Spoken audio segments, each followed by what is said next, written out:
armies reached Berlin in April 1945, the city had experienced months of bombing. The Americans bombed by day. The British bombed by night. 600,000 apartments were destroyed. The population was reduced to 2.8 million people from a city of 4.3 million people. Much of Berlin was in rubble. Looting, killing, and rape by the Soviet army was widespread. Over 100,000 German women between the ages of 8 to 80 were raped. Any industrial equipment was sent to Russia. The city was divided into 4 zones: the American, British, French, and Russian. In all zones, food was scarce. The calories allotted were about 1,100 per day. In the 3 years since the end of the war, relations between the United States and the Soviet Union had deteriorated. The communists had subverted the governments of Eastern Europe and were threatening Western Germany and all of Western Europe. Since Berlin was deep within the Soviet sector of Germany, it seemed easily within the Soviet grasp. The Soviets blockaded the roads and trains from West Germany in June 1948. The Berlin airlift was the American response to this blockade. And now, Bob Williams, the Candy Bombers, Bob Williams.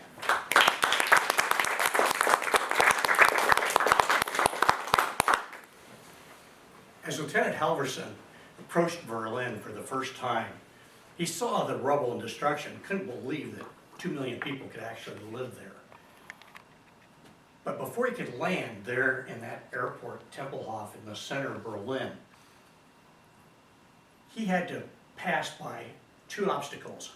On the left-hand side of the runway was a 400-foot smokestack from a brewery. And right there at the end of the runway was a 7-story apartment building. And you had to come over the apartment building and make a dive for the end of the runway because the airport was very short and you needed all the runway to stop when you had a full load in your airplane. In fact, the pilots came so close over that apartment building that they could see the apartment occupants at their meals, and they could even tell what they were having for dinner that night. Some of the apartment people said that there were actually skid marks on the roof of the apartment building from the planes coming so close. He made it in, and it was a very hectic time. The airlift had only started, and the authorities found out that they needed 8 million pounds of cargo every day to feed the people and to give them coal. During the first few weeks, they weren't even approaching 1 million pounds a day. So they were thinking that this was really going to be an impossible job. They didn't think that it was really going to be possible to keep the people fed using the equipment they had and with that airport. In fact, everybody thought, well, this will all be over in 2 or 3 weeks. The Americans were faced with 3 choices. They could either start an armed conflict with Russia over this by trying to blockade it militarily, or they could just leave Berlin and let the Russians have it, or the third choice was to have this airlift and to try to kind of stall the decision off. So, not knowing exactly what to do, they went with the airlift. It was confusion. One plane was full of watermelons and champagne, and when the pilot complained about why am I hauling champagne to Berlin, the French protested. But our soldiers, they're not going to be willing to work unless they have their champagne. Eventually they decided that they needed to take things like flour, dehydrated potatoes, coal, and the bare necessities. Very little medical supplies, very little anything else. So when Halverson got the scuttlebutt that they might be there only a few more weeks, he was very concerned. After all, he had joined the army and he wanted to see the world, and he had seen South America, and he'd flown a lot into the Caribbean. This was his first time to Germany, and he loved to fly and he loved to travel. Geography was his best class when he was in school. So he wanted to see Berlin. All he saw was the airport and then flying back out again. So when he had a few hours, he hitched a ride on another plane so that he could take a tour of the city. Well, this was against regulations and very out of character for Lieutenant Halverson. He had become a pilot of transport planes because he was such a rule follower. He never broke any regulations. He went by the book. But this time his desire to see Berlin overcame his willingness to follow the regulations. And one of the things he wanted to do, when he got there, there was a sergeant who was going to meet him and take him around in a Jeep. But he wasn't there, and he said, well, I'll be there in about an hour. So during that hour, he thought, I'm going to run down with my movie camera. It's 2 miles to the end of the runway, and I want to take a moving picture of these planes coming over this apartment building. Nobody would believe it unless they could see it with a movie camera. So he ran down there, and when he got there, he realized there were about 30 kids from the age of 6 to 14 between the apartment building and the end of the runway. They're just watching the planes. Most of them barefoot, the boys with no shirts on. It was a nice, warm summer day.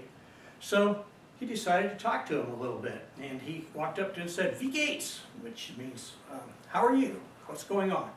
And so they thought he spoke German, and they started rattling off to him in German. And he didn't understand anything. They kind of laughed and finally figured that out. And a few of them spoke enough English to communicate. And they were interested in the planes. They were interested in how much cargo they could carry. Lots of questions. And finally he said, I realized time was going by. He had to get back and catch his Jeep ride. So he said goodbye to them, and he started to walk away. And he reached into his pocket, and he realized he had 2 pieces of gum in his pocket. And so he thought, just on an impulse, he'd give it to the kids. But what do you do with 30 kids and only 2 pieces of gum? So he tore it in half, and 4 kids got a piece of gum. And the other kids didn't complain. The ones that didn't get any gum took the wrappers and sniffed them in wonder.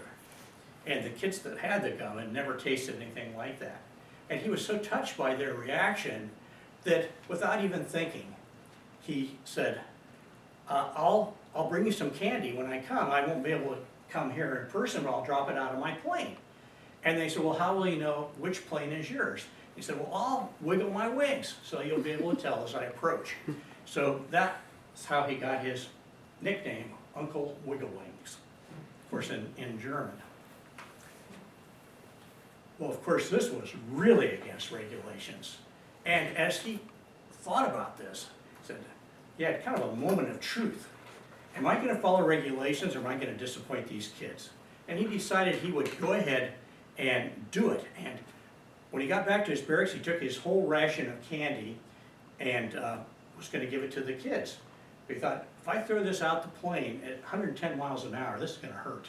It could hurt somebody. So he came up with the idea of using a little handkerchief for a parachute. And that's what he did.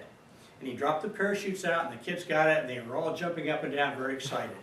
And the 2 other crew members objected because they didn't want to get in trouble.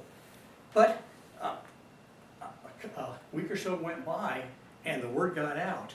And instead of 30 kids, there were several hundred kids down there, all interested in the planes, and he just couldn't disappoint them. So he decided to do it another time. And this time, when they threw the chocolate out, there happened to be a reporter there trying to find out what are all these kids doing down here at the end of the runway. And one of the chocolate bars almost hit the reporter in the head. Well, of course, he was found out, and he was called into his commanding officer. He sent him to General Turner. He walked into Turner's office, and he looked into the hard, cold blue eyes of that general, and he was sure he was on his way to the stockade. But when Turner started talking to him, Turner realized what a wonderful idea this young man had come up with. And he said, I want you to continue doing this. This is great. And he supported him. Soon other pilots were doing this. He went on a trip back to New York to publicize it. Candy companies donated tons of candy, and candy was falling from the sky. They couldn't do it all at the airport, so they started dropping it around the city. One little girl sent him a letter that said, Dear Chocolate Bomber, I never get any candy. The big kids get it before I do. Would you drop some at my house? I have white chickens in my yard. And he wrote her a nice letter and actually sent her personally some candy. And it changed the attitude of the Germans toward the Americans and the Americans toward the Germans. And because of the Berlin airlift, Congress was forced to implement the Marshall Plan. Truman was reelected president, and the other Western nations joined the United States in NATO. So his moment of truth had worldwide effects.